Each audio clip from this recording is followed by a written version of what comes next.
Assalamualaikum dan selamat datang ke channel saya. Okey, untuk video kali ni saya nak share lah mengenai penggunaan cordless drill dalam kerja-kerja kitchen cabinet. Okey, sebelum tu saya nak ucapkan terima kasih lah dekat 4S Malaysia sebab ini kali pertamanya lah saya dapat sponsor lah, iaitu sebuah cordless drill iaitu 4S Professional 18V S112T. Sebenarnya diorang dah bagi dah lama dah. Kat 6 bulan 7 bulan 6 bulan 7 bulan kat, cuma saya tak buat video lagi sebab agak sibuk dan sebenarnya nak buat review ni pun susah jugalah, saya pun tak pun nak pandai sangat. Okey, jadi diorang dah bagi kat saya cordless ni, jadi saya kena buat review lah. So ada P ada my lah kan. Okey, untuk pengetahuan, antara power tool yang paling kerap kita gunakan adalah cordless drill lah. Ini paling banyak sekali kita gunakan, paling kerap sekali lah. So kalau boleh kita cari yang berjenama sikit lah. Contoh macam-macam lagi lah yang brand-brand yang ada kat luar yang berjenama kan. So bila kita beli yang berjenama ni, kita nak dapat part dia, yang paling utama sekali bateri dia lah. Mudah. Kalau kita beli yang cat ayam ni, kita nak dapat part, nak dapat bateri dia agak susah lah. Nak match dengan dia punya cordless drill. Lagi satu, bila kita beli yang branded sikit ni, dia tahan lama. Dulu saya baru-baru nak up pun saya beli yang Cokia jugalah. Jadi saya boleh gunakan paling lama pun dalam setahun. Sebab kalau lama-lama kita guna pun dia, sebab kita selalu gunakan dia, jadi dia akan rosak lah. Macam dia punya trip dia tu kan, gigi-gigi dia tu, yang tu dia akan loose. Bila kita pakai yang berjenama lagi, yang berjenama sikit, dia punya chance untuk tahan lama tu lebih banyak lah. Antara tugas-tugas cordless drill ni, sebab kita dalam kerja-kerja kitchen cabinet ni, kita banyak menggunakan skru lah untuk kita assemble body kabinet lah, untuk buatkan karkas kan, untuk pasang pintu, dan kadang-kadang kita akan tebuk lubang jugalah. Jadi kita perlu adalah cordless drill. Tapi ada, jangan salah anggap lah, untuk cordless drill ni kita tak boleh lah untuk hack dinding, untuk pasang wall plug. Kalau nak pasang wall plug, better kita akan gunakan hammer drill sajalah. Sebab hammer drill ni power dia lagi kuat lah, dan berwire kan, kita boleh cucuk dekat plug. Macam cordless drill ni dia tak boleh lah untuk kita tebuk dinding. Kalau nak, dia memang ada jual kat luar sana cordless drill yang boleh hack dinding untuk pasang wall plug, tapi sebenarnya tak kuat lah. Kita mesti kena gunakan hammer drill juga, macam kita nak gantung kitchen cabinet kan. So tak perlulah kita nak beli yang boleh hack dinding punya, kita beli yang biasa-biasa saja. Itu dah cukup lah, tak perlu membazir beli yang boleh hack dinding punya. Okey, untuk 4S Professional cordless drill ni kita boleh dapatkan sama ada dekat Shopee, Lazada. Itu paling senang lah kita nak dapatkan dia. Nanti saya akan sertakan link dekat bawah, so boleh try social tengok lah. Dan harganya pun tak mahal sangat, dalam 240 lebih yang tu lah. Jadi sesuai lah, walaupun harga dia tak mahal, tapi dia punya kualiti dia saya jamin memang bagus, memang agak bagus jugalah. Okey, apa yang kita dapat bila kita beli, dia akan bagi kita satu hard case macam ni. Untuk warna dia sama juga macam warna Bosch. Macam ni, dulu saya gunakan Bosch lah. Warna dia seakan-akan Bosch, cuma dia punya terang sikit lah. Kalau macam Bosch ni dia agak gelap. Lagi satu, kotak dia tak adalah besar sangat. Kotak dia kecil sikit daripada kotak Bosch. Jadi contoh macam kalau kita nak penyimpanan tu senang lah, macam kita nak bawa ke mana-mana kan. Contoh macam kalau ruang dalam kereta kita, dalam bonet tu tak adalah sempit sangat, sebab dia kecil. Itu ada kelebihan dia lah. Kalau macam kotak case Bosch ni dah agak besar juga lah, jadi makan ruang. Ok, so dia punya hard case macam ni lah. Dan dia punya material dia daripada ABS lah, plastik ABS. Okey, apa yang kita dapat lagi, ni adalah dia punya cordless dia. Nanti saya akan bagi tahu dia punya ciri-ciri lain. Okey, kemudian dia akan bagi kita 2 biji bateri lah. Bateri 18V macam ni, dia bagi 2 biji, 1, 2. Kemudian kita akan dapat dia punya charger dia lah. Untuk charger dia tak ada port charger macam yang dekat Bosch. Dia macam ni saja. Kita cucuk terus lah. Kita akan cucuk terus dan kita terus letak dekat plug lah untuk charging. Kalau macam Bosch dia ada bagi port charger tu. Kemudian dia bagi lagi kita beberapa jenis drill bit lah, daripada saiz 1 sampai saiz 6. Kemudian ni dia punya screwdriver bit dia, dia bagi 6 jenis lah, macam-macam saiz. Dia bagi yang 4 biji, dia bagi yang jenis berbunga, dan lagi 2 biji dia bagi yang jenis flat macam ni lah. Tapi saya tak gunakan sangat lah bit ni. Saya akan beli bit lain lah, sebab saya tahu bit macam ni tak tahan lama. Tu antara satu lah. Elok-eloknya kita beli yang bit lain lah. Bit tu akan tahan lama lah. Nanti kalau ada masa saya akan share balik lah bit apa yang paling best lah. Kalau macam bit yang dia bagi ni, kalau kita jarang-jarang pakai tu tak apalah. Tapi kalau macam contoh macam kerja saya lah, kitchen cabinet selalu pakai cordless, jadi mata depan dia akan cepat haus lah. So saya jarang gunakan yang ni lah. Kalau terlupa bawa tu baru saya gunakan. Kemudian dia bagi satu apa nak sebut ni, macam cak, dia punya cak dia apa.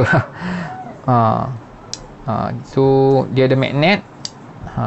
Kemudian kita akan pasang macam tu lah. Okey. Untuk cordless ni, dia punya ciri-ciri dia yang biasa adalah dekat mana-mana cordless pun, dia akan ada trigger dia ni, trigger power dia. Kemudian dia ada battery indicator dia. Ni tahap bateri dia, kita boleh tengok lah bateri dia berapa banyak yang tinggal kan. So dia akan menyala lampu sini. Kemudian ni dia punya button reverse, dan dia punya reverse dengan forward dia lah. Kalau macam kita belah kanan untuk kita ketatkan skru, kalau untuk reverse ni kita buka skru lah. Kemudian kat depan dia macam biasa, dia punya chuck dia lah untuk grip bit tadi. Kemudian dia punya depan ni ada dia punya depth control dia lah. Dia ada nombor-nombor ni lah. Depth control ni kegunaan dia adalah macam kita nak ikat skru, untuk kita tak nak tembus lah, macam chipboard dia kan lembut, bila kita ikat skru kita tak nak dia tembus, so kita kena setting sendiri lah, cari berapa nombor yang sesuai lah, untuk supaya bila kita ikat skru tu tak tembus lah ataupun pecah lah, macam contoh macam tepi-tepi chipboard tu. Jadi kat sini dia akan dia kontrol lah kedalaman skru yang kita nak tembak nanti. Kalau kita daripada gear yang rendah ni, dia tak berapa kuat lah. Kalau kita ke gear yang paling tinggi, dia akan kuat je lah. Dia akan makna dia ikat skru tu kuat lah. Kemudian ni dia punya ada gear dia, daripada gear 1 dan gear 2. Gear 1 ni agak slow, dia tak laju, tetapi dia kuat. Contoh macam kalau kita jumpa kayu yang keras lah, kita ikat skru, kita akan gunakan gear yang rendah lah. Untuk gear yang nombor 2 ni dia laju, itu dia cepat sikit lah kerja kita. Tapi dia tak kuat, dia tak berapa nak kuat, dia akan stop lah. Macam tu. Ini kegunaan gear-gear tu lah. Biasanya untuk bateri inilah, dia bagi kita yang 18 volt. 18 volt ni makna dia kuat sikit lah. Biasanya bateri jenis cordless ni dia ada dua je, satu yang 12 volt, satu lagi yang 18 volt.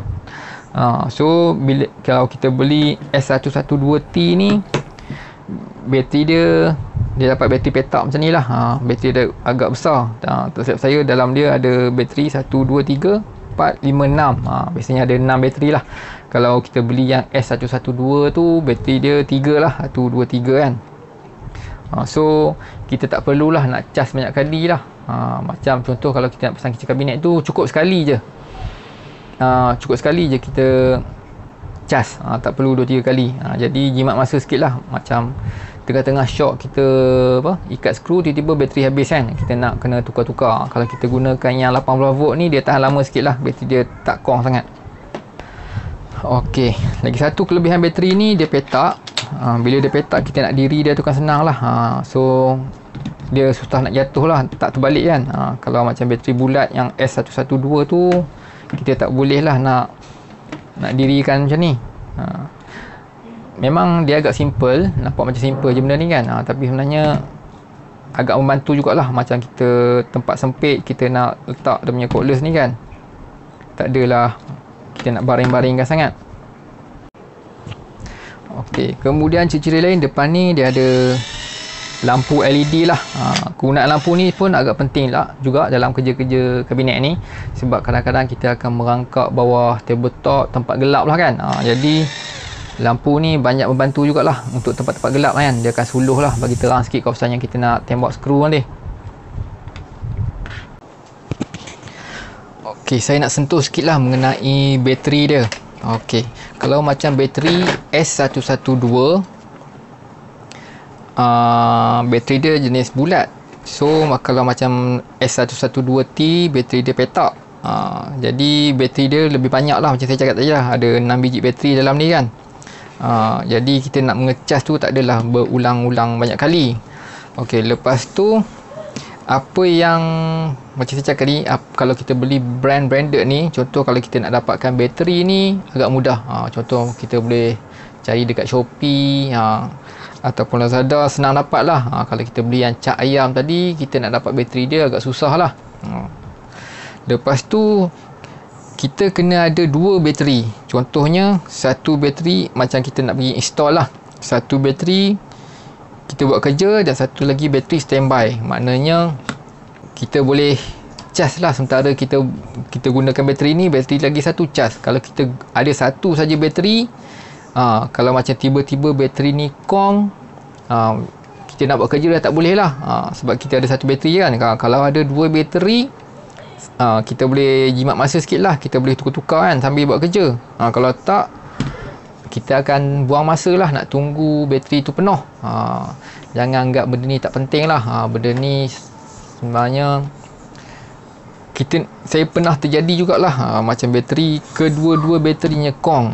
Jadi kita nak tunggu bateri tu penuh. Jadi dah buang masa macam tu je, nak tunggu bateri penuh kan. Jadi tak boleh nak buat kerja lah. Jadi pentingnya kenapa kita kena ada dua bateri.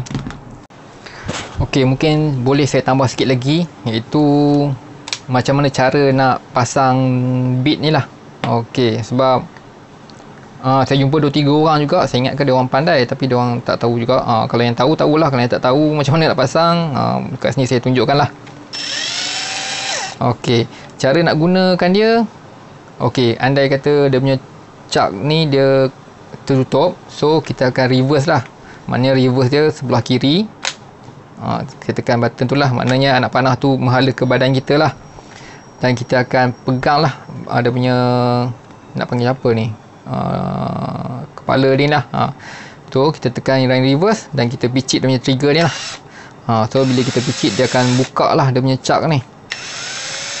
Okey, bila dah buka, barulah kita pasang dia punya drill bit. Kemudian nak ketatkan balik bit ni, tengok yang belah kanan lah. So kita tekan yang belah kanan, kemudian kita pegang dia punya kepala ni. Kepala sajalah, yang nombor-nombor tak payah pegang, kita pegang yang depan saja.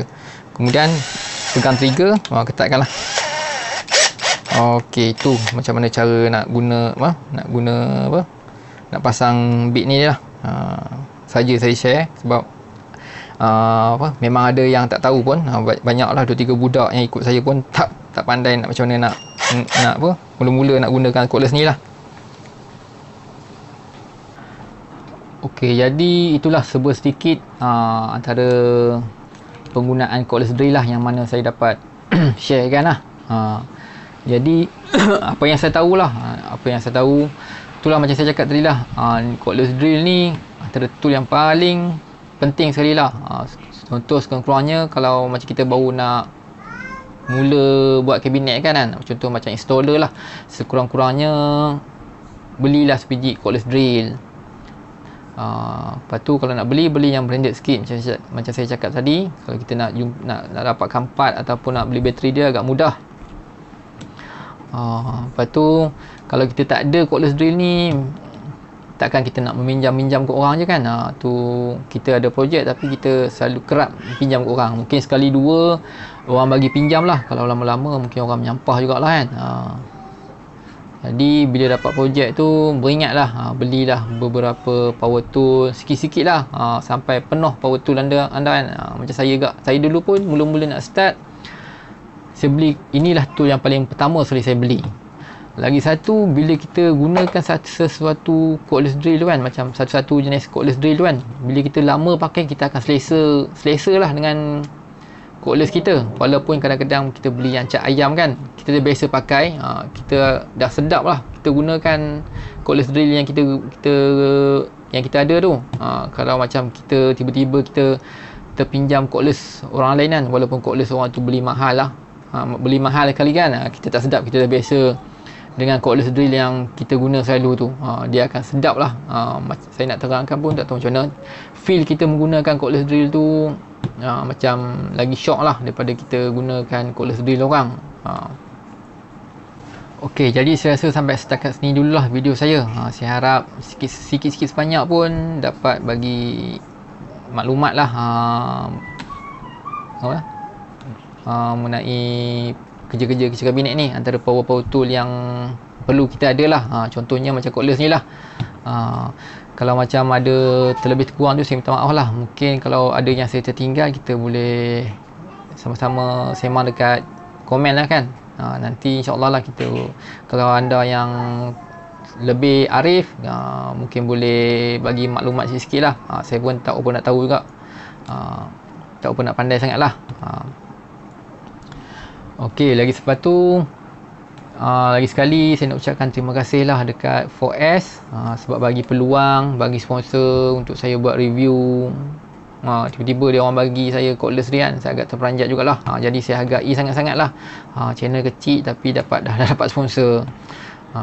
Jadi terima kasih sangat, saya betul-betul terharu lah kan. Ada orang pandang juga channel saya ni. Ok, jadi sampai kat sini dulu. Terima kasih lah kerana sudi menonton, dan insyaAllah kita akan jumpa lagi lah kalau dipanjangkan umur, dimurahkan rezeki insyaAllah. Ok, sekian daripada saya. Terima kasih kerana sudi menonton dan Assalamualaikum. Bye.